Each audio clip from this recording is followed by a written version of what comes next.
I'm here. Bish. I'm just hiding. You're just hiding. I'm just yeah. creasing. Yeah, of course you are. I was. I mean, Every of course single I was. time. Every single time I have to put it 5 minutes after 8. In fact, no, it's 6 minutes after 8. You piss off. You piss off. I don't even know if you could hear me. I was literally just muttering that under my breath. I could see your lips. I can lip read, bitch. I'm not saying you couldn't, but I wasn't read exactly hiding it either. No, you weren't, but I definitely heard saw the term. Piss off.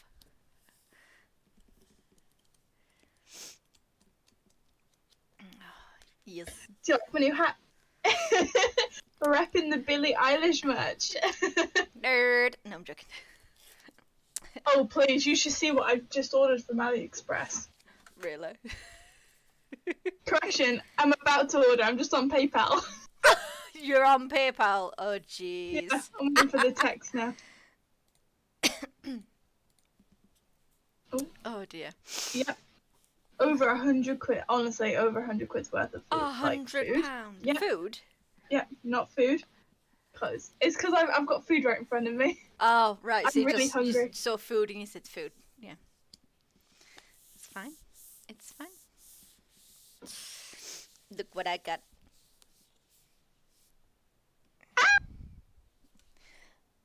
We also have this one. It's a treasury of British folklore. It's not exactly on witches, but you know, things to read. I have things to one read. on sea creatures, I believe. Oh. But that is currently packed away because obviously, when I was in Scotland, I was here. That's a lie. I was living here. Never mind. Here. It's somewhere. I've just lost it. Oh, but yeah, I read 2 of these stories already, and they are just so good. They're funny as well. I enjoyed reading the I only read 2, but it was good. I bought so much anime merch. Ooh. Anime, you weeb. Yes. Weeb. Fucking weeb. Sorry, I'm joking. I've been watching anime today. I just have an entire weeb. I was scrolling through TikTok and I've gotten back onto anime talk. And we love anime talk. Obviously there are a few that I've not seen. But one piqued my interest and it was called Psychic Princess, and I was like, okay. It's only 16 episodes, but I was like, you know what? Just ease myself into it with 1 season. It's alright. I'm watching 6 anime series on the go at the moment. Wow. See, I have to watch one at a time because if not, I lose track. Even though I can easily jump from book to book to book. I'm currently watching Tokyo Ghoul, Food Wars. Yeah. The new one is I can't remember his name. Lives next door. It's literally a 4-year-old living in the flat on its own. Oh, that's sad. It's actually kind of cute. It's really kind of cute. Oh my god, let me check my Netflix. I'm watching 600. Oh, I started to rewatch Attack on Titan. That's on my list. I've also started to rewatch Bleach and Death Note. I never got into Bleach. Death Note, yes. I know, I don't know. know. Never get it. I don't even know what it were. Anyways, I tried it when I was younger, but I'm gonna have to try it again. What, Death Note? Not Death Note. Attack on Titan. Oh, Bleach. Bleach. Attack on Titan. Bleach. What was To be it? fair, Bleach is I think I started watching Inuyasha. So I started on Bleach and then I started watching that one. So I just never actually finished it. To be fair, I need to start watching season 2 of The Promised Neverland as well. Ooh, a lot of people recommended that to me. Promised Neverland. Oh my god, the first episode does not It does not hold back. Oh my god, it does not hold back. It cuts the bullshit, and it's straight like the first 10 minutes of I mean, I know they're only like 25 minutes, but I kid you not, the first 10 minutes. Oh my god, you see the first body, and you're like, what the fuck? I've read that. I said read. Have you watched the? Is it a sad story? It's called Clanad. Clanad. That's it. Sad story. I did watch it. I cried. Did I finish? The question is, did I finish? I don't think I finished watching it. It's sad. I started watching Obviously, it too. I started watching it. I know it's a sad story, but the thing is, like, unless I did finish it. So I was watching it on American Netflix. Right, yeah. At the start of lockdown in 2020. I think I got to the 4th episode to last. And then I just didn't watch it, and everyone was like, oh my god, it's the saddest thing ever. I just can't remember. All I know is I got up to the part where people actually forgot her. And there was like her sister there, like it was the wedding and it was the teacher, and then everyone was like, what do we keep? Oh my god, how could we possibly forget her? And I was like, but I felt no connection. I felt so heartless watching it. Yeah, I know what you mean. Yeah, because I watched it with Tom, and he was like, nah, that disconnected. I'm just not in with it, but Attack on Titan, oh my god. Oh my god, had me in a chokehold from episode 1. Do you know what? Fuck that, had me in a chokehold from the fucking trailer of the song. Not even the show, but the song. The intro had me in a chokehold. And I mean, that's exactly why I got the tattoo done last week. Yeah, I saw that. It was really good. I love it so much. It was so good. Sid did such a good job. That was really good. Honestly, I'm actually going to get him to do my entire leg now. Good. I've decided that my left leg is going to be the anime leg. Great. Love it. It was going to be, obviously, like I said, like, through from, like, 17, 18 through to, like, last year. Or even 6 months ago. I was like, oh, let's make it a Disney leg. But I'm like, if I wanted a Disney leg, I really would have started it by now. And the fact that I just didn't, I was like, what do I like more than Disney? In terms of tattoo-wise? Anime. Oh, yeah. Definitely. They're just, you can make it anything. And I was just like, yeah, I can do that. When it comes to Disney, I'd rather the symbolism rather than getting a face of a character. Yeah. But in anime, oh my god. I'll get the face. I'll even just get the butt of the character if it's one of my favourite ones, you know, like...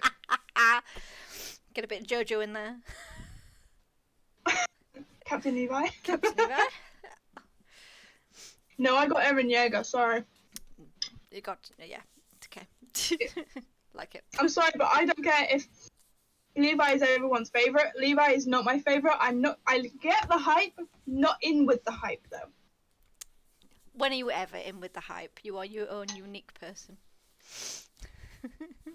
And then everyone else starts hyping over things I've been hyping over for like 3 years, and I'm like, oh my god, when did you start becoming a fan? Like before it was cool, quite literally before it was cool.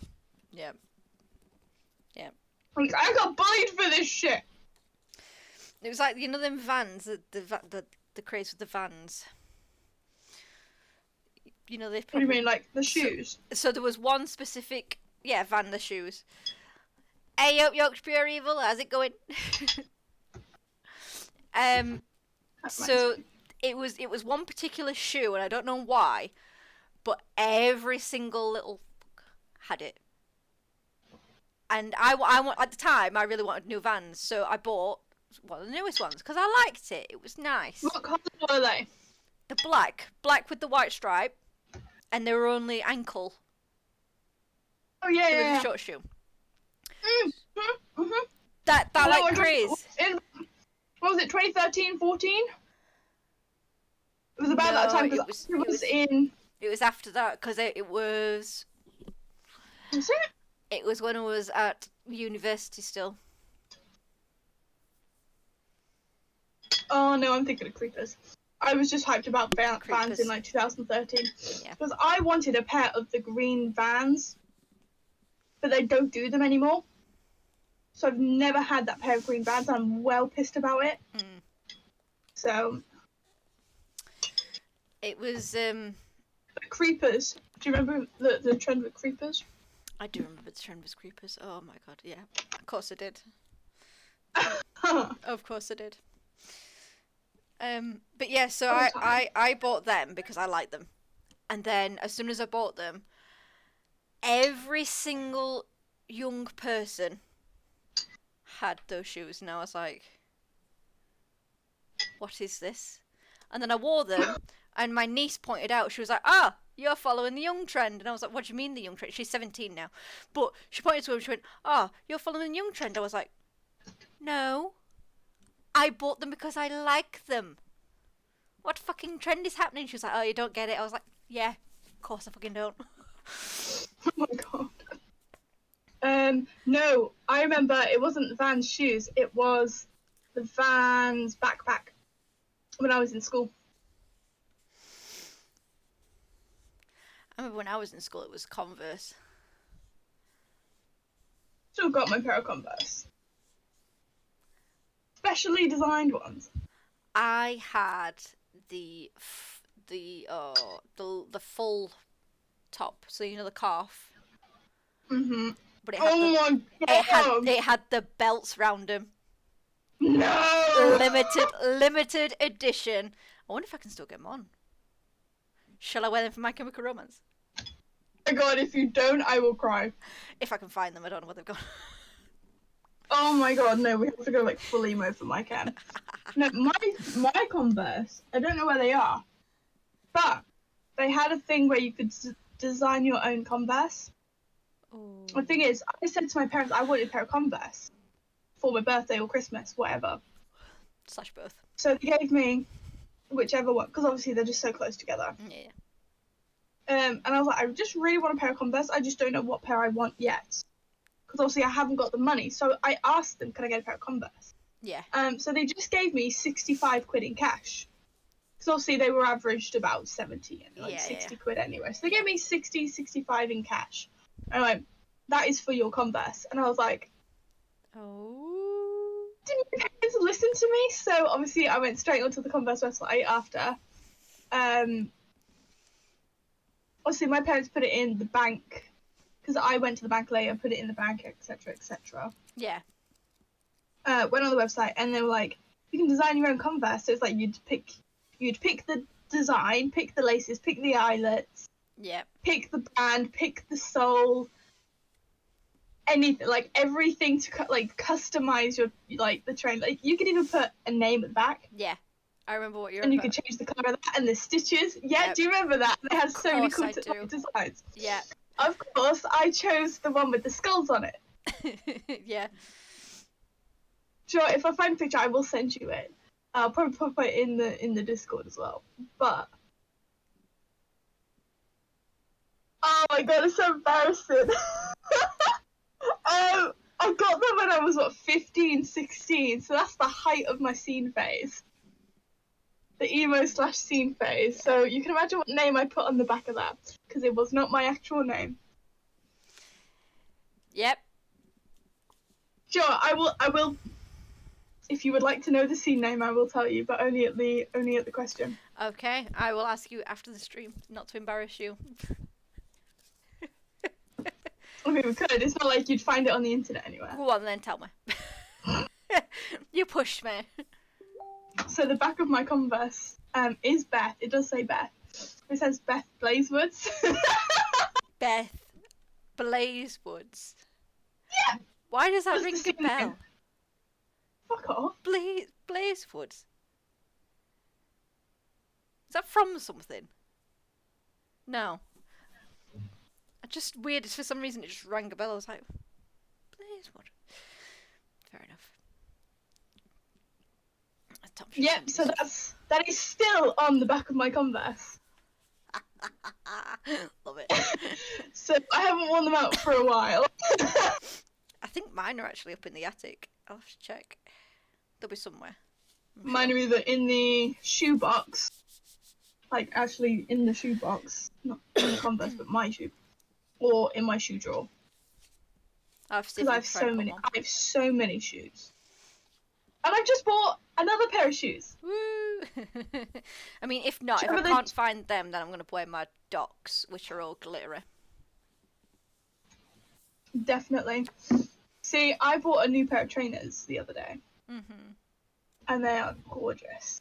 Look at that shit. Glittery and everything. I'm not a big fan of the sole. I like the chunky sole though. Not a big fan. I like the other design, but I don't like the chunkiness. That's just my preference. That is your preference. But you know me, I've been looking for a pair of chunky trainers since November, and the pair I wanted hasn't been in stock since November. That's true. But guess who got the email today saying they were back in stock after I bought that pair of shoes? You, by any chance? And guess who just spent the money on it to get those trainers? You. Is that the £100? Part of the £100? No. No. Blood damn. Part the 200. I spent 60 quid on those. Damn. It was like 64 quid or something, and then I bought a bucket hat from the same site. Fair enough. Then I just spent over 120 quid on AliExpress. Cheers. That's similar to Etsy, isn't it? Where it's like cheap stuff. Pretty much. Yeah. Etsy. No. Shein. No, Shein? sure. Yeah, Shein. Sorry, I don't know why I said Etsy. Yeah, Shein. I'll say Etsy is a little more expensive. Yeah, because it's all like handmade stuff, isn't it? Yeah. I meant to say Shein. So I was gonna buy something from Nev Studio, called Nev Studio, but I was like, nah, there's something ain't sitting right here. So I just went straight to AliExpress and found everything that was on their site on there, and I was like, oh well, it's literally 1/3 of the price. So I would have spent 80 quid on 2 items, whereas I spent 120 on 12. Bloody hell. So I've got a nice big haul coming up soon. I'll have to do a stream haul. Definitely. I'm hoping some of them arrive before the competition. Yeah. Also, I got 2 weeks off of work. Yes. Fuck yeah. Always I good. know, right? I mean, I've nearly got my 2 weeks off. To be fair, my boss was begging me to take them off because it was coming to the end. It's coming to the end of the year. I haven't taken any annual leave, and she's like, "Can you take a week off?" That is. She's like, I was like, "I just need a weekend off." She's like, "Just take the week off." I was like, "Okay, well, I'll request this entire week off, but I need the weekend afterwards." And she went, "Just book the 2 weeks off."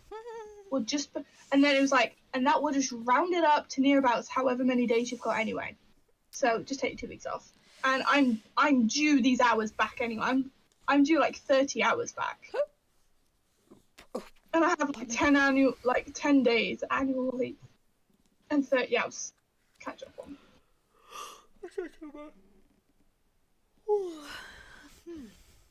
Right. But anyway, should we get on with these folklores? Shall we? So this is a little book that my neighbour got me. Well, he's let me borrow. And it's The Witches of North Yorkshire. And yeah, like I said, I read the first... North Yorkshire. North Yorkshire. So it was... Well, I'm not from there. Are you from... No, you're South Yorkshire, aren't you? I'm South. I'm from South. From South. South Yorkshire. What was I talking to? I met someone the other day that was from quite literally like Essex, and I was like, "Where are you from?" And I was like, "Romford." Well, Brentwood. And they're like, "Oh my god, I'm from there!" And I was like, "Get away!" I don't like Southerners. Okay. Sorry, but I haven't been down south since I was 4, so I know. Fair enough. Yes. Let's so move definitely. on. I just want to read like this note because this is actually quite funny. Or at least I found it funny. So dedicated to my mother, it says, with the picture of Which? of a little witch, and it says, "Copy ye not this book in any form, or evil shall befall thee." Yeah, there you go. A note on the stories that you may not be offended. All of the stories in this book are drawn from traditional sources and reflect the prejudices of their time of their origin. While we recognise that modern followers of Wicca and witches and paganism alike may be young and beautiful, we feel that the haggard, hunched, warty, black-toothed, foul-breathed, hairy-legged, crooked-nosed, child-scaring and bad-tempered witches that we depict in these books are too marvellous to be marvellous to be allowed to disappear for the sake of political and theological correctness. We hope that you show us tolerance, forgive, and enjoy, and even empathise with our entertaining little book.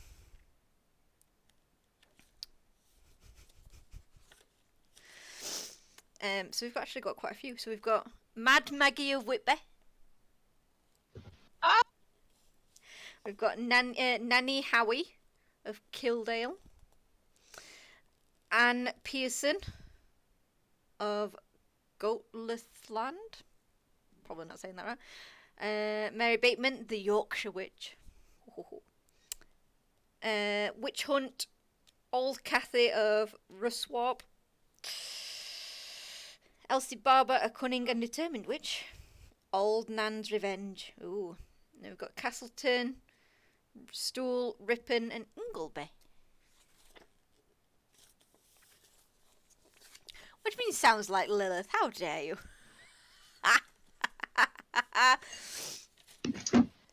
Sure, I will. I created this jar for somebody I work with. I will create one for you. Don't tempt Lilith. They will not. That's it. Go on. A. Just I shook it this morning. I was like, Joe, just to piss me off, like just to piss him off. Just do it. Yep. It's actually foul. Like what's in that is disgusting. Let's just hope that it doesn't leak. It like 3 times over. Yeah. Hopefully it won't leak. No, we're 3 times anyways. Is it actually? The sand is starting to come out. Oh dear. I'll just sort of reseal it again. It's only like little bits where it's like the wax has flown off. Ah, right, I see. Because the cork's in it, and I waxed around the cork, and then I did it. I'm sorry, but like, how thick is that? I was gonna say that's like a mushroom now. It's not even a proper cork. Yeah, like that's how thick it is. I'm not pressed about it. Like I would have noticed if it was leaking, but I even put like the little thing on it. Yeah, the pentacle. Yeah. But just to give you a little insight, there's a bit of red wax there. I started. Do you know what's really funny? I had instant results from this. Good, that's what you want. I think I told you. I made it at like 6:15 in the morning, 6:30 in the morning, just because I woke up, couldn't get back to sleep. Made it. Wasn't finished until later that day, but obviously I started to make it and I put a lot of the things in it. I was just waiting for one more ingredient, and I needed to get a black candle. So I didn't have a black candle on me, so I was like, I'll rush into town later. And I found out from a co-worker that he's got this little book going about the other side of customer service in terms of restaurants. He's only worked at one restaurant. He's only been there for half a year. And he's including everybody's names, and I'm just there like... Wait, actual proper names? I believe so. You can get him done for data protection and GDPR. Yeah, he said he's not going to publish it. Because he's using people's names, and they're like... Bullshit. 100%. if I find it out, because I will just double check in like 10 years time, be like, do you know what? Fuck this. That's my name in there. Yeah. Because I don't like him. He really doesn't like me, so God knows. He will probably put something in there. He already does in the fucking group chat. But it's like, so put him in that. Yep. I did sigils, like sigil magic, literally everything. I put the nastiest shit in there. But anyway, the point was, I'd just sort of put all the ingredients in. So the spell had actually been finished. It's a sour jar, so I'm not bothered about keeping it in my room because I'll just shake it up whenever I need to. Yeah.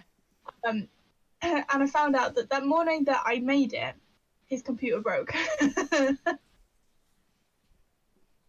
And he started to take things out on me the next day. Oh. And then I piped up and went, don't fucking start on me. I am not in the place for your negativity. And he's like, I'm not taking it out on you. And you're being really petty and it's annoying me. Oh, yeah, by the way, speaking of, sorry, it just popped into my head, speaking of, like, work. So, you know, because now Tony's joined us, yeah? Yeah. Everyone now knows of my witchiness.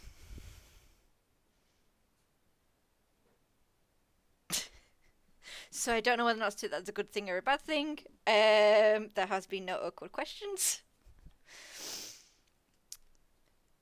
Apart from the odd, well, there was one. It was, I don't understand how you can understand, how you can be a scientist but understand that shit. And I'm like, well, Charles Darwin still believed in God but found out about evolution. So I can believe in witchcraft. Let's just put it like that. Anyways.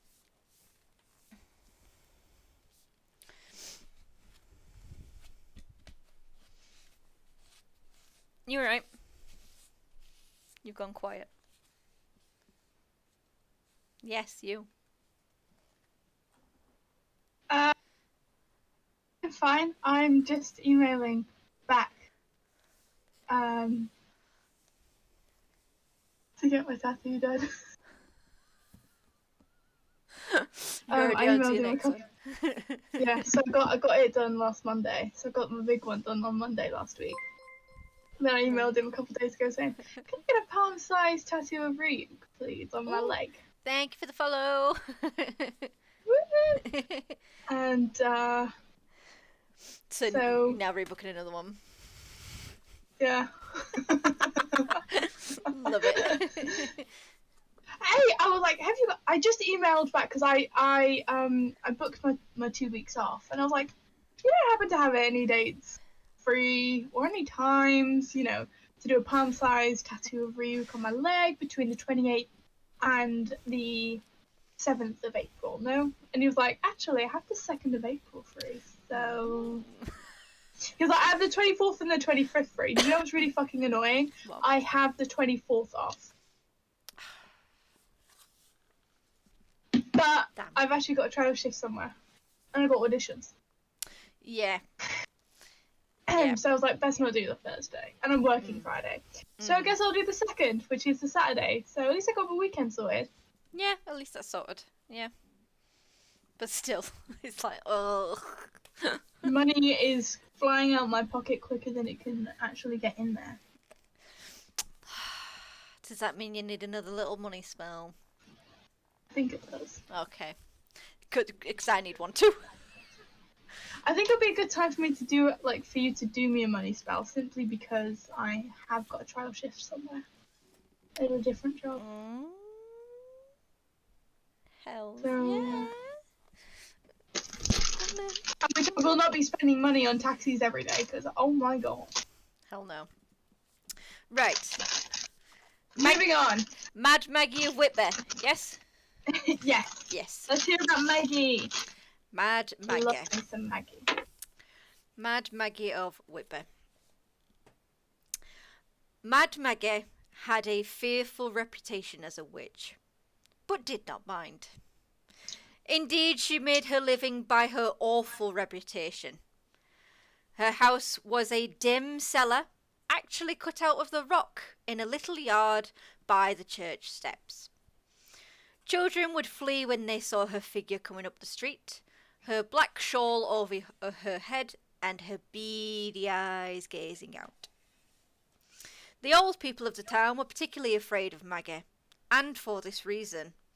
Every year she kept the vigil of St. Mark by sitting through the night of April 24th in the porch of St. Mary's, where, so legend has it, the souls of those who would die in the following year gather together.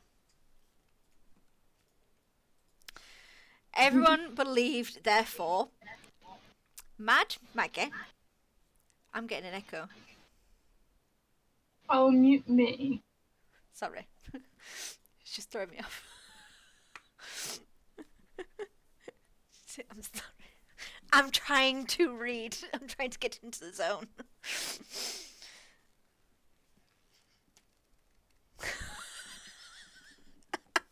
I have to learn some sign language.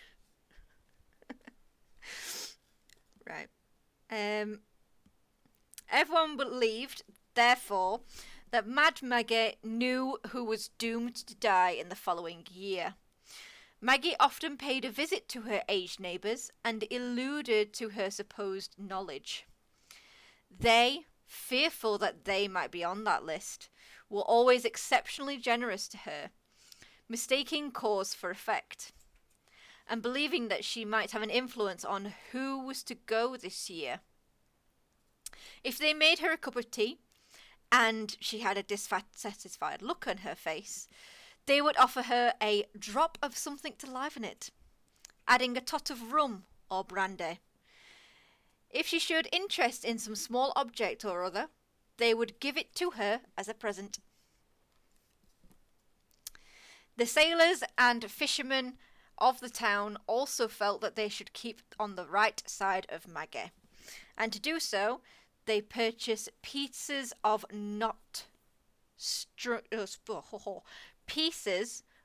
stringed knotted by her. A witch ladder, basically. These were no ordinary pieces of string, however, for when the knots were untied, so she said, they would bring favourable winds to the becalmed mariners. You can tell that I've talked a lot today. Ugh. Maggie was always careful not to name a price for her pieces of string, leaving the decision to the customer, and looked displeased however much they paid. I think I might do that.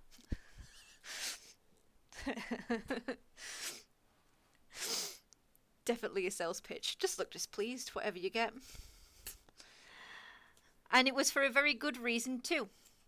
A sailor, becalmed at sea, would untie one of Maggie's knots. If wind came, very well. He was pleased with his purchase. However, no wind came, and the sailor remembered Maggie's soured face, and suspected that the wind had not come because he had not paid her enough, and made a note to be more generous next time. So, strangely, the less effective her spells were, the more people paid for him. Perhaps the greatest trick, however, was to bring in the rain or sunshine to the local farmers. Maggie was an observant woman and understood the signs and portents of the weather. If, for instance, after a spell of wet and windy, spot of wet and windy weather, the lobster pots were stacked on the piers and they were covered with spiders' webs. In the morning, when she looked upon them, she knew from experience that good and settled weather was incoming. She would immediately visit the local farms. There, the farmer might complain to her that the wet weather was stopping him from cutting the hay. Maggie would seize the opportunity of offering to bring him a few days of sun for a certain fee. By these and other deceptions, Maggie had the whole town at her thrall. Even the people who disbelieved in her power found it convenient to hide their scepticism, and it would have been seen as implying that their neighbours were naive and foolish for buying charms and etc. from the old woman. Indeed, the unbelievers often took the greatest care in protecting themselves against her, putting witch stones. These are pebbles found in the beach that have natural holes in them. We know them as hagstones. And they'd put them in their windows to prevent her from crossing the threshold of their property. This was not because they believed in the power of the witch stone. Oh no. Because Maggie herself was forced to avoid all such protected dwellings and have her credibility as a witch undermined. Maggie was aware that she was not popular. Those who did not believe in her powers thought that she was a heartless swindler, and the believers resented her power over them. A few people even muttered darkly that the town would be a much better place if she died, but she did not fear that anyone would take it into their hands to hasten her death, for she took care to let everyone know of her prophecy, that the day she would die, a great storm would unleash in the North Sea, and many sailor or fishermen would never see their homes again. It was a bright spring morning on the day Maggie died. It was a bright spring morning on the day that Maggie died, and the cobwebs festooned the lobster pots upon the pier. By midday, the great banks of heavy cloud had built up upon the horizon. The wind had disappeared, and the sea became flat and motionless. An ominous calm settled over the town. Even the seagulls were silent. They stared intently out to sea, then turned and flapped away inland. That evening, a terrible storm came, the worst in living memory. Tiles were ripped from roofs and flung many hundreds of feet through the air, while the sea cracked against the cliffs so hard that the noise, like the cannons of a great army, could be heard from many miles inland. The following morning, in the midst of seaweed and wreckage, strange sea creatures, never seen before, were found dumped ashore. And many a Whitby fisherman or sailor, unlucky enough to be at sea the day that Maggie died, perished in the storm and never saw their homes again. They made a trade of their reputation. They were the wise women of their day. They professed some knowledge of medicine and could recover stolen property. People gave them money for their services. Their very threats brought silver into their coffers. It was still in their interest to gain an ill name. That's from Dispositions of the Castle of York, page 30.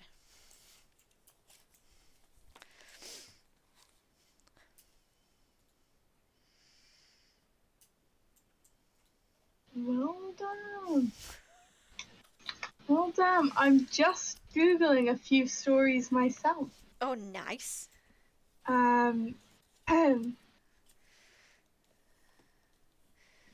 There are loads of these, by the way, like witches of around England, so I'm gonna have to find more.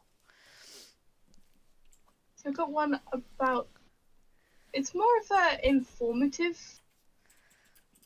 story than your story, but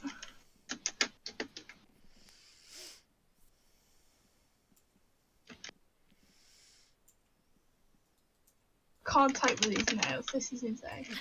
Like, I'm actually struggling. Oh.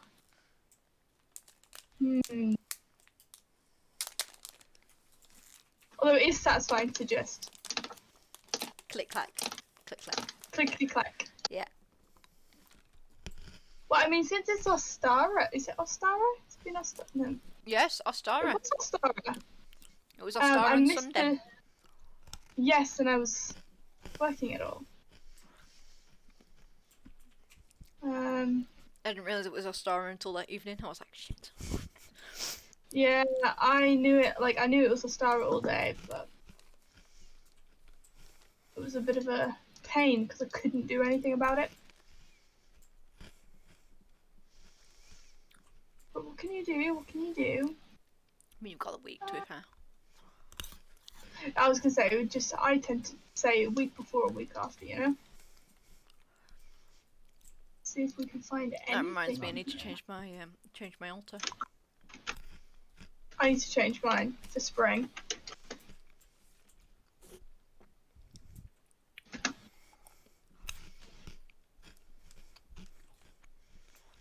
It's not really like finding these on the internet just straight up front. It's actually kind of hard. It's not hard, but it requires more effort than most, you know?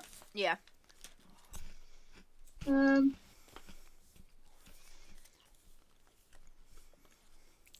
could give you things like that will tell me about the lore, but not stories. Like even if you type in like folklore, like fae stories or anything. Let's have a look.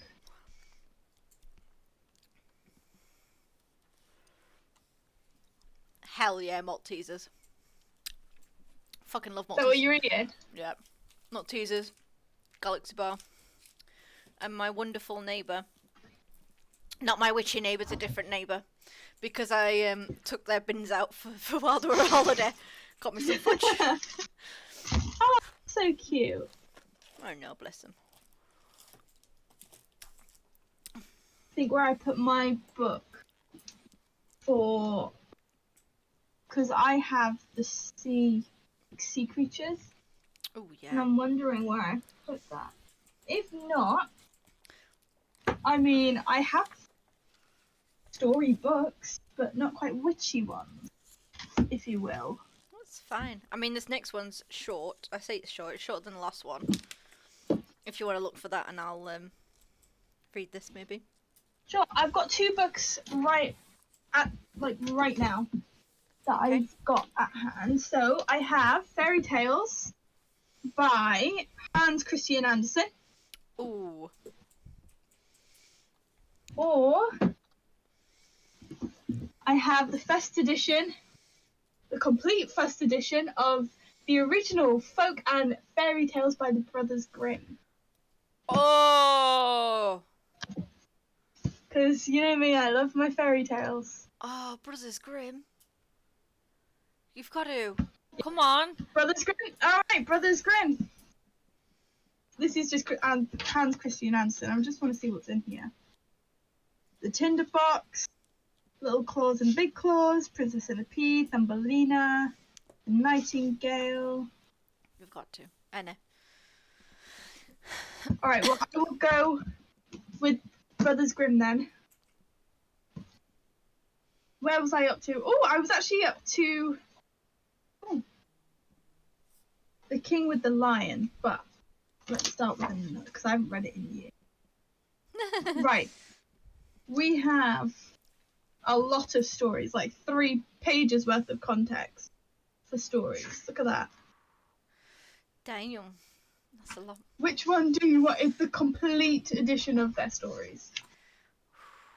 So whichever one you can think of. You know, we've got Rapunzel, we've got Hansel and Gretel, we've got Hansel the and Virgin Gretel. Child. That's got a witch in it. Yeah, Hansel and Gretel. Yep. All right, okay. Let's have a look. I'll say one of these has Rumplestiltskin in it. Yep, it's this one as well. Rumplestiltskin. Sorry. Yep. Would he be? That's the thing. Would he be classed as Fae or Goblin? I have a feeling he's Fae. Yeah, because he never reveals his name. Never reveals his name, and apart from when he was singing on the top of the roof, you know, saying Yeah. he's just burnt an entire fucking village down. Yeah, of course. And for his services, he requires something in return. So Yep. Yeah. I think he's definitely based off of I would Faye. have classed him as Fae. Yeah. All right, let me just pop some of these books back so I have space. Because Joe, I think this is the first proper like fairy tale book that I did buy, and I don't regret it. Like, it's been one of my favorite things, to the point I actually used the stories in here because they were like the original ones for one of my courseworks for like uni. Yeah. How did Or, you like, know that my college. dream house would be made out of chocolate? Like, how did you I mean, know? mine would be gingerbread. Because actually, that is delicious. I wouldn't have a house at the end of it. Yeah, true. I mean, if it was made out of chocolate, it would be gone. But yours would be like the story from Charlie and the Chocolate Factory. It's like the prince from India who had the chocolate castle with chocolate palace. Okay, so Hansel and Gretel? Hell yeah. Come on, it's got a witch in it. Alright. Alright, page 43. Oh, look at that. Okay, here we go. Story time with Linzi and Lilith. Oh, hello. Steam just come up for some reason. Go away. Are you muting yourself or have you already muted? Yeah. Okay, well then, good. She's gonna be quiet for a moment. Bitch! Okay, here we go. A poor woodcutter lived on the edge of a large forest. He didn't have a bite to eat and barely provided the daily bread for his wife and 2 children, Hansel and Gretel. It reached a point where he couldn't even provide that anymore. Indeed, he didn't know how to solve this predicament. One night, as he was tossing and turning in bed because of his worries, his wife said to him, "Listen to me, husband. Early tomorrow morning, you are to take both the children and give them each a piece of bread. Then lead them into the middle of the forest where it's most dense. After you build a fire for them, go away and leave them there.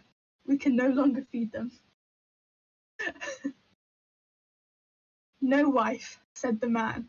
"I don't have the heart to take my own children and abandon them to the wild beasts, for they'd soon come and tear them apart in the forest." "If you don't do that," his wife responded, "we shall have to starve to death." She didn't give him any peace until he said yes. The 2 children were still awake because of their hunger. They heard everything that their mother had said to their father. Gretel thought, "Now it's all over for me," and began to weep pitiful tears. But Hansel spoke. "Be quiet, Gretel. Don't get upset. I'll find a way to help us." Upon saying this, he got up, put on his little jacket, opened the bottom half of the door and crept outside.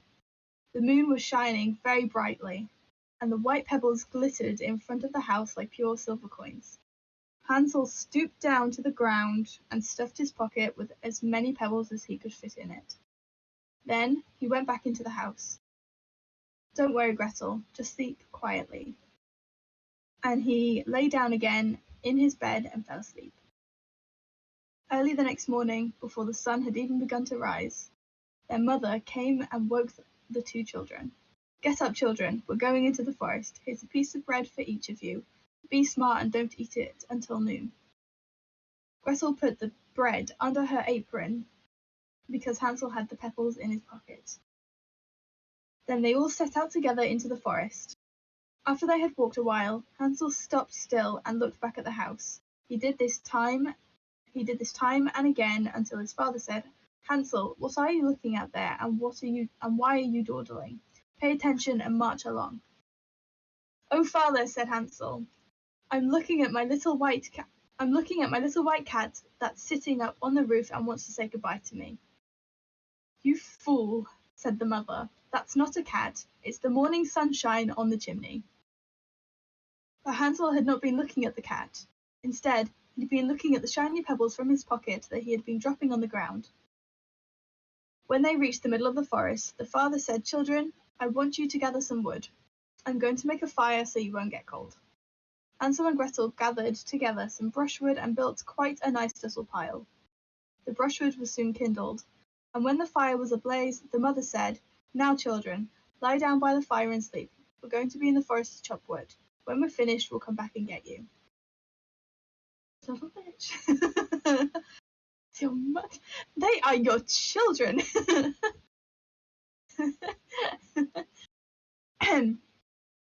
Hansel and Gretel sat by the fire, and when noon came, they kept eating their pieces of bread until evening. But their mother and father did not return. Nobody came to fetch them. When it became pitch dark, Gretel began to weep, but Hansel said, "Just wait a while until the moon has risen." When the full moon had risen, Hansel took Gretel by the hand. The pebbles glittered Pebbles glittered like newly minted silver coins and showed them the way. They walked the whole night long and arrived back at their father's house at break of day. Their father rejoiced with all his heart when he saw his children again, for he had not liked the idea of abandoning them alone in the forest. The mother also seemed to be delighted by the return, but secretly she was angry. Not long after this, there was once again nothing to eat in the house. And one evening, Gretel heard her mother say to her father, "The children found their way back one time. I just let that go. But now there's nothing left in the house except for half a loaf of bread. Tomorrow you must take them further into the forest so they won't find their way back home again. Otherwise there's no hope for us." All this saddened the father, and he thought, "It'd be much better to share your last bite to eat with your children." But since he had given in the first time, he also had to yield a second. Hansel and Gretel overheard their parents' conversation, and Hansel got up and intended to gather pebbles once again, but the parents had locked the door. Nevertheless, he comforted Gretel and said, "Just sleep, dear Gretel. The dear Lord will certainly help us." I don't think he's coming to help you this time, babes.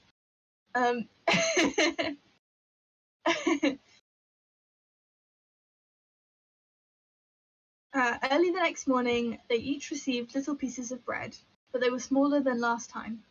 On the way to the forest, Hansel crumbled the bread in his pocket and stopped as often as he could to throw the crumbs on the ground. "Hansel, why are you always stopping and looking around?" asked the father. "Keep going."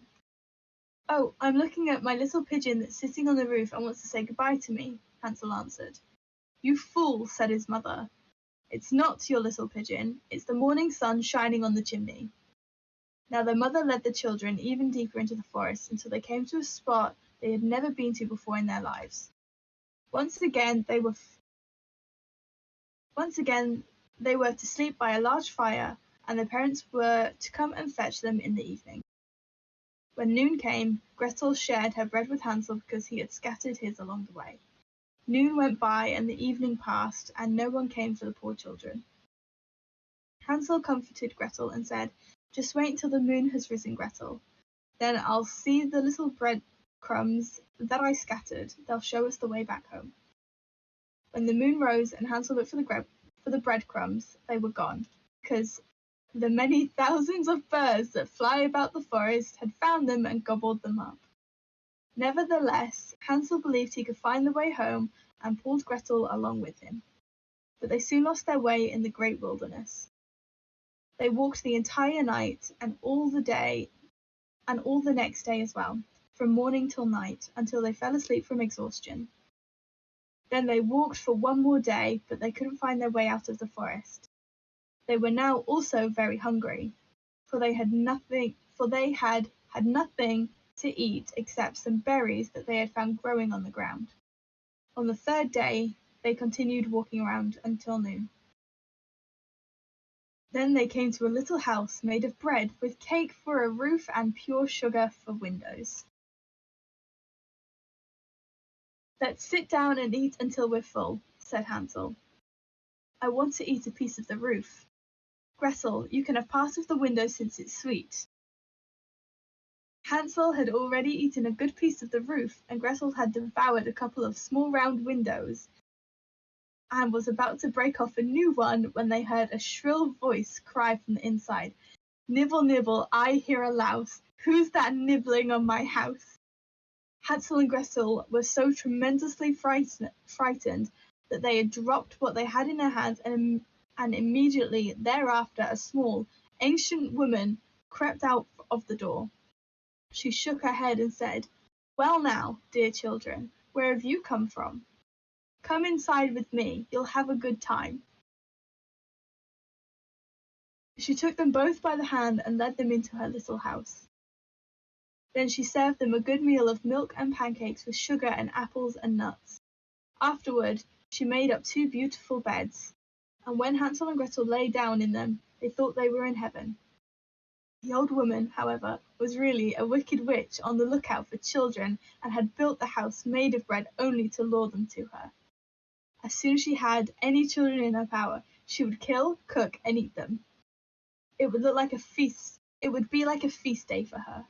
Therefore, she was quite happy that Hansel and Gretel had come her way. Early the next morning, before the children were awake, she got up and looked at the two of them sleeping so sweetly, and she was delighted and thought, "There'll certainly be a tasty meal. There'll certainly be a tasty meal for you." She then grabbed Hansel and stuck him into a small coop, and when he woke, he was behind a wire mesh used to lock up chickens, and he couldn't move about. Immediately after, she took Gretel and yelled, "Get up, you lazy bones! Fetch some water and then go into the kitchen and cook something nice. Your brother's sitting in a chicken coop. I want you to fatten him up, and when he's fat enough, I'm going to eat him. But now I want you to feed him." Gretel was frightened and wept, but she had to do what the witch demanded. So the very best food was cooked for poor Hansel so that he would become fat, while Gretel got nothing but crab shells. Every day the old woman came and called out, "Hansel, stick your finger out so I can feel whether you're fat enough." However, Hansel stuck out a little bone, and the witch was continually puzzled that Hansel didn't get any fatter. One evening, after a month had passed, she said to Gretel, "Get a move on and fetch some water. I don't care whether your little brother's fat enough or not. He's going to be slaughtered and boiled tomorrow. In the meantime, I want to prepare the dough so that we can also bake." So Gretel went off with a sad heart and fetched the water in which Hansel was to be boiled. Trauma.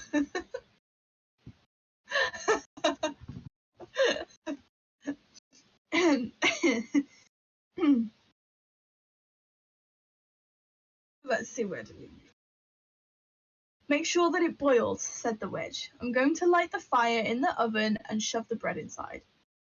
Gretel was standing in the kitchen and wept bloody tears and thought, "It would have been better if the wild animals in the forest had eaten us. Then we would have died together and wouldn't have to bear this sorrow, and I wouldn't have to boil the water that will be the death of my dear brother.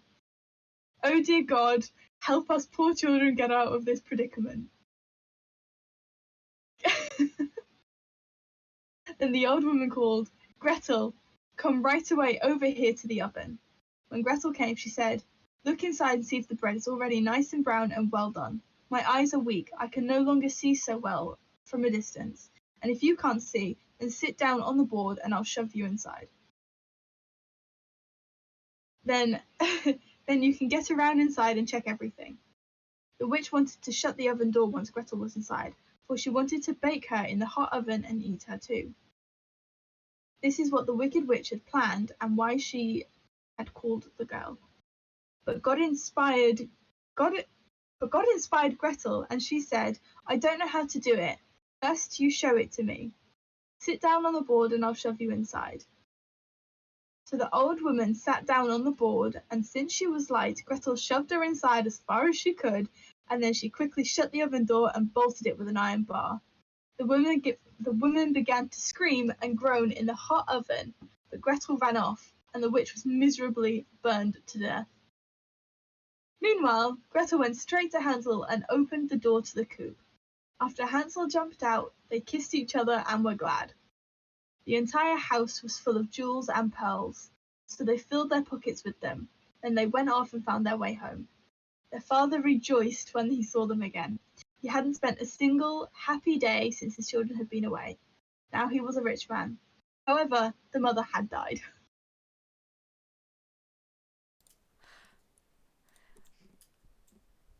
That poor witch.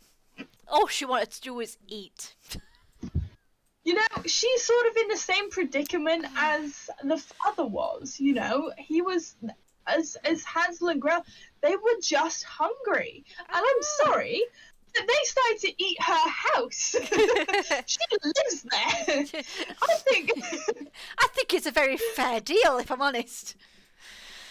I think it's a nice even exchange, you know, eat my house, I eat you. I just love how the end sentence was, the mother died. No, literally, however, the mother had died. However, the mother died, that's it. Why do I feel slightly rushed there? I know, yeah, very rushed. Very nice. You good? Yes, I'm good. Right. Okay.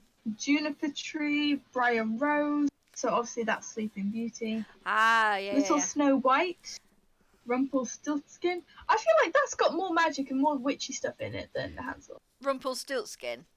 Probably. Mm. Yeah. Yeah, it's a There's lot one more. called the Elves, Oh. the Three Little Men of the Forest. Never heard that one. Shall we see what it's about?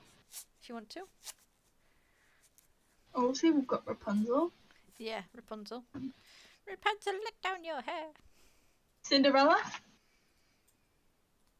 the 12 Brothers. The 12 Brothers.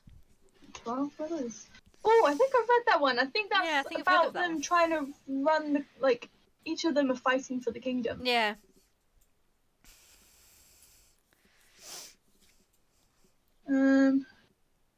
The Stolen Pennies, The Hand with the Knife.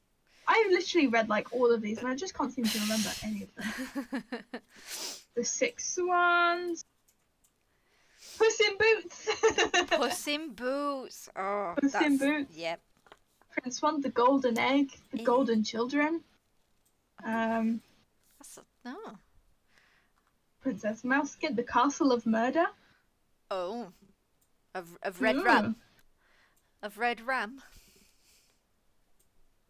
The Raven, The Genie in the Glass, The Frog Prince. Oh, the Frog Prince. The Devil in the Green Coat. Oh, I've heard of that one. I don't think I've actually read it. The Poor Miller's Apprentice and the Cat. The Crows.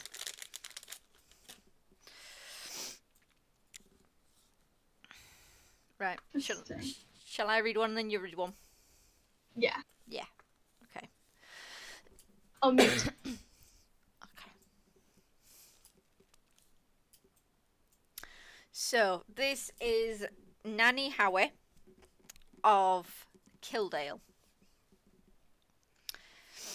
And it starts off, once upon a time. Once upon a time lived an old witch by the name of Nanny Howie. She had a fat ginger cat called Moggy and a besom, or broomstick. Whichever you want to call it, it was a broomstick. She used it to get around at night. Are you okay? Were you going to correct me on something? No, what's this story called? Nanny Howie? Sounds familiar already, but keep going. Okay. She did no one much harm, except change the occasional child into a toad or a snail if they annoyed her. Her besom was not only used for moving her about, it also did most of the household chores. She would shout, "Besom!" and it would instantly fly to her hand. She would whisper, "Water!" and the broom would go to the well and return a bucket of water. Or, "Besom!" floor, and it would sweep the floor. This useful implement left Nanny Howie free to do whatever she liked best, which was to grow herbs and vegetables in her garden. Now, you might think that everyone would be happy to leave a harmless witch like Nanny Howie alone. But her harmless behaviour was not pleasing to one person, and that person was the devil. The devil, having given powers to Nanny, expected some in return for his generosity. He expected to see sheep giving birth to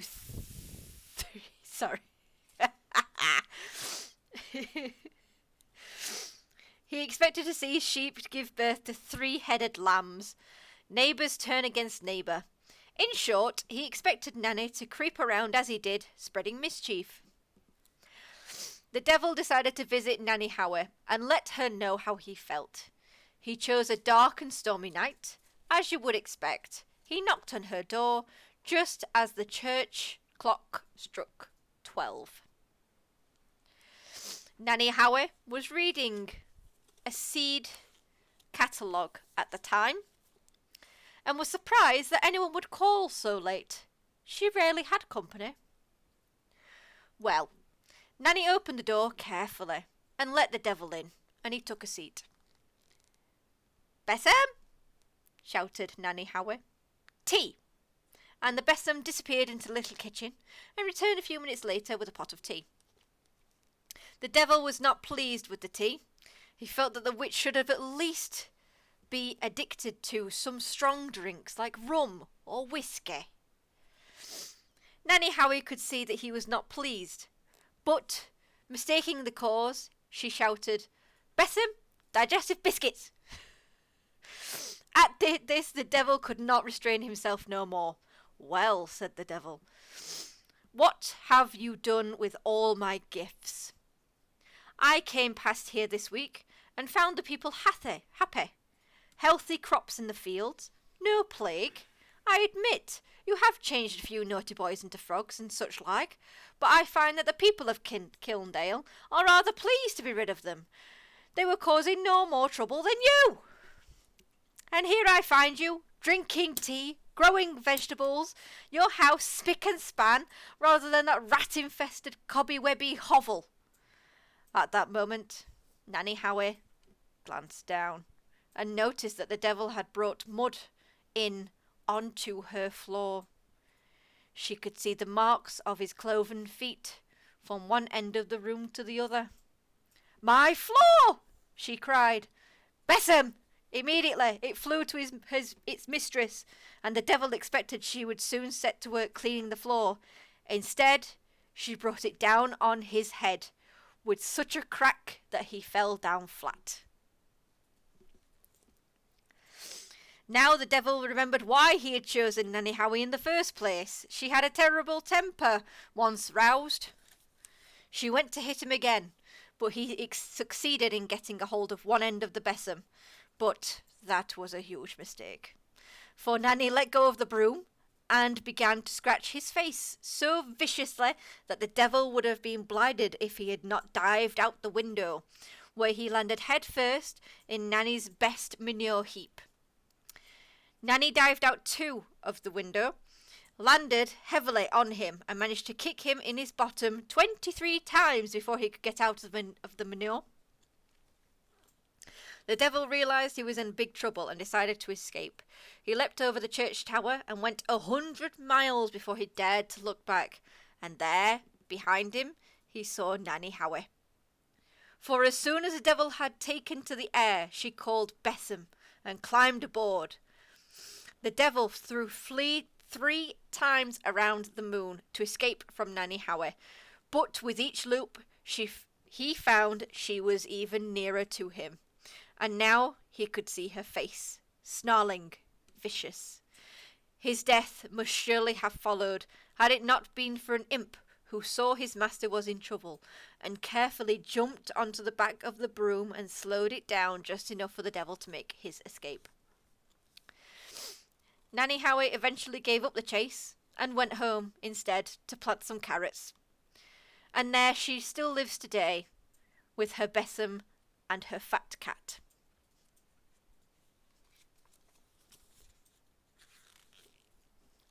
Ah, shit.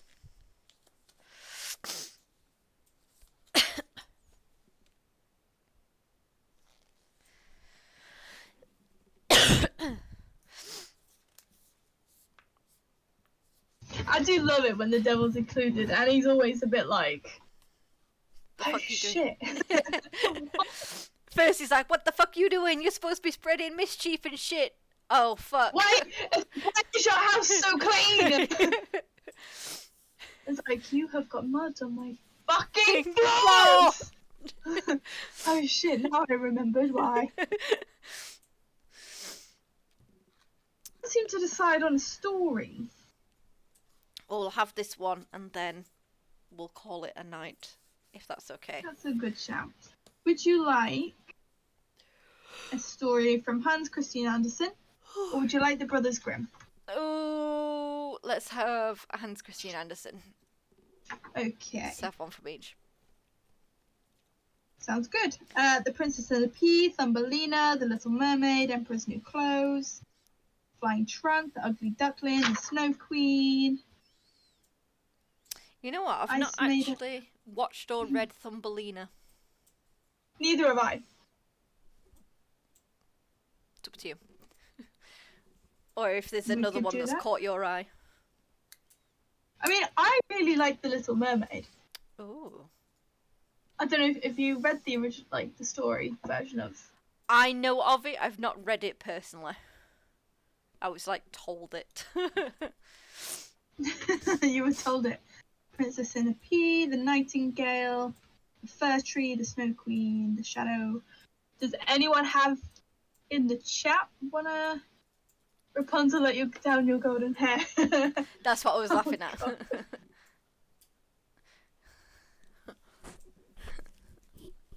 I mean, I have Rapunzel. Oh, and the main character is a witch. You are? You got the... Oh. The person that takes her is a witch. Oh. Do you not know the original Rapunzel story? No. Right, I guess it's Rapunzel. I only know Disney's... Oh, Rapunzel or Rumplestiltskin. Do you know the original for Rumplestiltskin? I think I know the original for Rumpelstiltskin. Well, which one would you like? Rumpelstiltskin or Rapunzel? Rumpelstiltskin, do it. You want Rumpelstiltskin? Yes.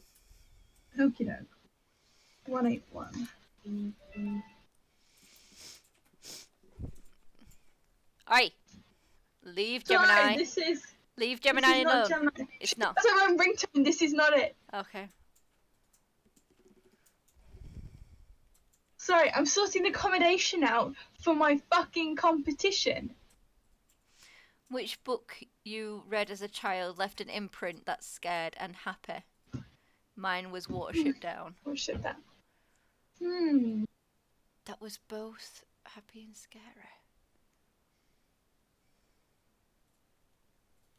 I guess the one that I most enjoyed during my teen years was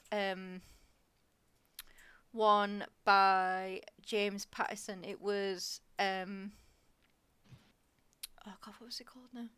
I've still got the books downstairs. I've got the whole series downstairs. Never actually finished the series because I didn't want it to end.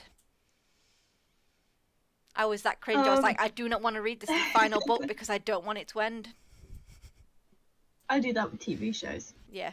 Like, if I finish it, I know it's over, but the thing is, I know it's over, but if I don't watch it, I'll never finish it. But then once I do finish it, it's over for good. Yep. Maximum Ride, that was it. Love that. I didn't really read any sort of horror books. No. But, I used to read creepypasta. And when I really got obsessed with the Slender Man, it used to terrify me. But I was obsessed with it. I think I used to read Grimm. What do you call it? No, it's gone. No. No, yeah, I never actually read. Mine was Slender Man. Yeah. I would always be like watching the streets, be like, oh my god, if I keep thinking about him, will he turn up? Don't talk about him, but what if I think about him, he'll turn up? Oh my god, what if he's just gonna start following me home? Like, I would, like, close all the windows, like, turn the lights off, like, I'd have stuff in front of the door, like, I couldn't sleep with the light off, and... But I would happily draw him on my wall and be like, Slender Bay!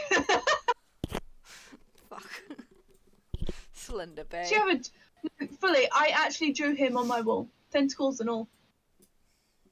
Like, a full life-size drawing of him. I've got a picture of him somewhere.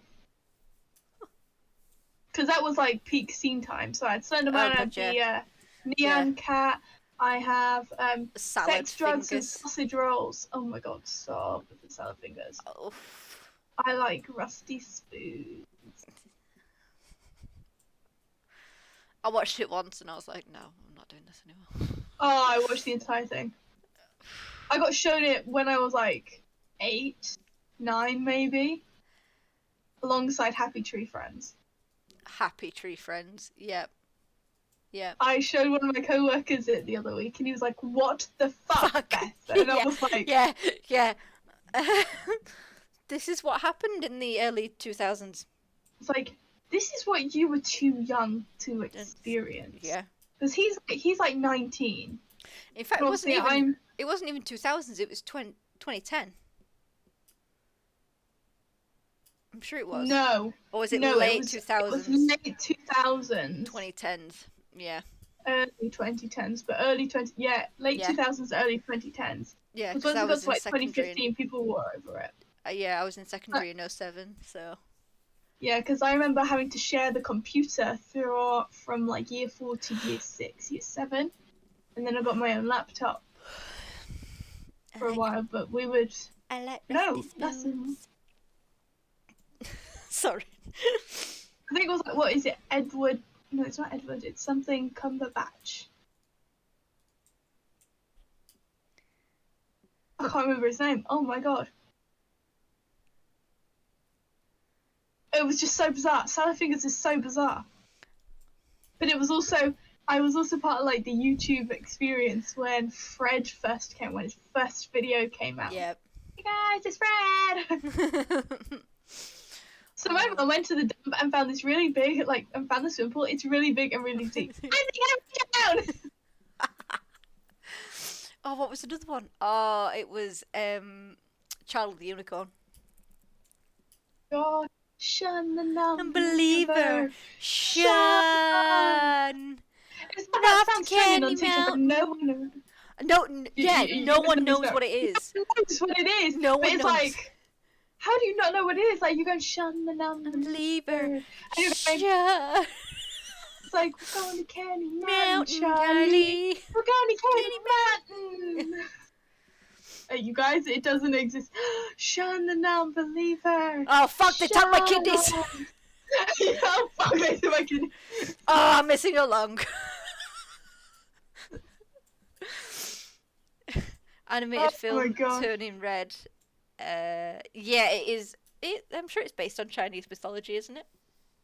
So it's based on like Chinese, not I wouldn't say mythology, but tradition.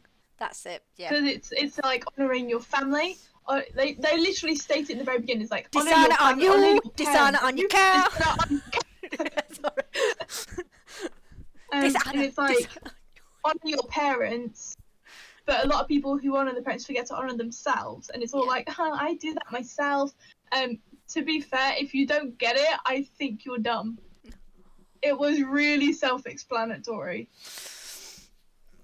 Then again, apparently a lot of people were complaining that it was uncomfortable for 13-year-olds. Wasn't it? Isn't it talking about? Bullshit. I know. I was like, the kid was still straight. I mean, yeah. Anyways. But they don't really care about bestiality and Beauty and the Beast, though, do they? But there is literally nothing going on. Anyway, but yeah. I mean, especially when you hear about the original tale of Sleeping Beauty. Literally, it's like, oh no, you get to tell that to your kids, so what? Yeah. No, she woke up giving birth. Yeah, right. And she had fucking like quintuplets. she did. Yeah. Yeah. No, but turning around, I thought it was really great, and do you know what? The diversity was great in terms of, especially because I watched the credits at the end. You know, they had like a full like Asian Canadian like team on there, so it really was like authentic, like really good. Yeah. When it came down to like that aspect, I thought it was great. A lot of reds and a lot of greens. Obviously, it's called Turning Red, but the red pandas, I believe it's supposed to signify protection, defense, and like not passion, but like that like emotion. Yeah.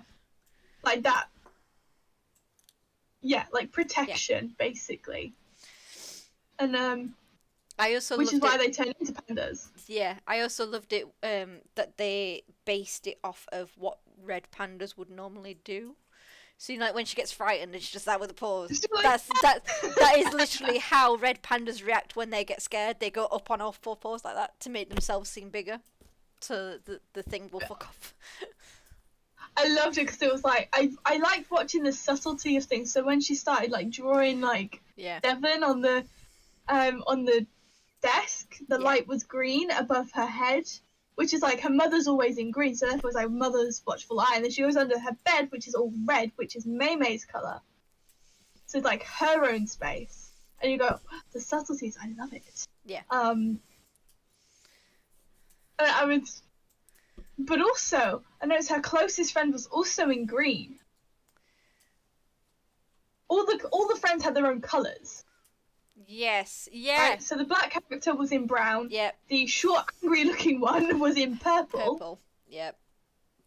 And Miriam was in green, where her mother is also in green. It's the same shade, isn't it?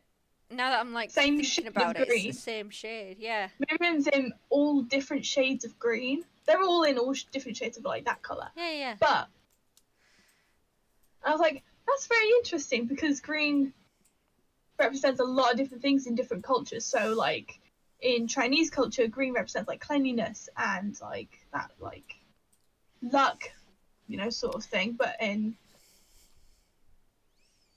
obviously in white people's way, I guess, the white people audacity way, green represents like money, luck, fortune, nature, sort of thing. Yeah. So I was like, it's very interesting. So it's like two colours, two different meanings. But I think I might read up on that one a little bit more. Might need to rewatch it. But they did also hint at queer, like Miriam being somewhat kind of queer. I mean, I'm sorry, but I looked at her, I was like, if she doesn't grow up to be at least bi at a bare minimum. Did you enjoy that TikTok that I sent you about about bi? Everyone's about prey. What? It was a TikTok. Everybody's prey. Yeah, I did see that one. Right. Rumplestiltskin. Should we get on with this story? Final one, and then I'm gonna go bed. Yes. Let me. Because I've got a meeting at 9 tomorrow. Ooh. Rumpelstiltskin is a pretty short story anyway. Ah, lovely. As in, like, it's not even 2 pages. Alright, we ready? Yep. Rumpelstiltskin. Once upon a time, there was a miller who was poor, but he had a beautiful daughter. Now, one day he happened to talk to the king and said, I have a daughter who knows the art of transforming straw into gold. So the king had the miller's daughter summoned to him right away and ordered her to spin all the straw in a room into gold in one night. And if she couldn't do this, she would die. Then she was locked in the room where she'd sat and wept. For the life of her, she didn't have the slightest inkling of how to spin straw into gold.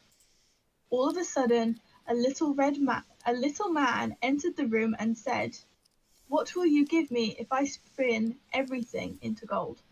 She took off her necklace and gave it to the little man, and he did what he promised. The next morning, the king found the entire room filled with gold, but because of this, his heart grew even greedier, and he locked the miller's daughter into another room full of straw that was even larger than the first, and she was told to spin it all into gold. Then the little man appeared again, and she gave him a ring from one of her fingers, and everything was spun into gold.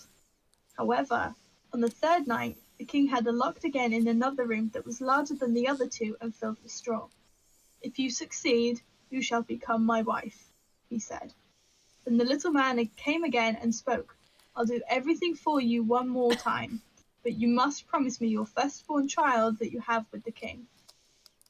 Out of desperation, she promised him what he wanted. And when the king saw once again how the straw had been spun into gold, he took the miller's beautiful daughter for his wife. Soon thereafter, the queen gave birth, and the little man appeared before her and demanded the promised child.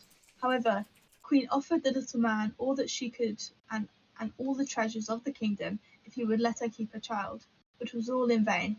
The little man said, In 3 days I'll come again to fetch the child. But if you know my name by then, you shall keep your child. During the first and second nights, the queen tried to think of the little man's name, but she wasn't able to come up with a name and became completely depressed. On the third day, however, the king returned home from hunting and told her, "I was out hunting the day before yesterday, and when I went deep into the dark forest, I came upon a small cottage, and in front of the house there was a ridiculous little man, hopping around as if he had only one leg and screeching, 'Today I'll brew, tomorrow I'll bake, soon as I'll have the queen's namesake. Oh, how hard it is to play my game, for Rumplestiltskin is my name.' When the queen heard this, she rejoiced, and when the little dangerous man came, he asked, 'What's my name, your highness?' She responded by first guessing, 'Is your name Conrad?' 'No.' 'Is your name Henry?' 'No.' 'Is your name Rumpelstiltskin?' 'The devil told you that!' the little man screamed, and he ran off, full of anger, and never returned. That's it. That's Rumpelstiltskin. Short and sweet. That's brilliant. Not quite like him, though. No, of course not. Definitely not sweet. It's definitely the shortest story in here. Yeah. You could definitely make it longer, but again, like, there's no need to make that longer than what it was. No. Yeah, it was sweet, straight to the point. The clocks go forward this weekend. Oh my god, of course. And it's Mother's Day. I know it's Mother's Day. Yeah, so they go backwards, and it's Mother's Day. Oh dear. I'm taking my mum out for a meal on Saturday instead of the Sunday, so because working in a restaurant means you gotta work on a Mother's Day. You gotta work on every holiday. Damn. Well, good night, Yorkshire Pure Evil. Have a lovely evening, and we shall see you next week. Bye, guys. Thanks for joining. Bye. Bye.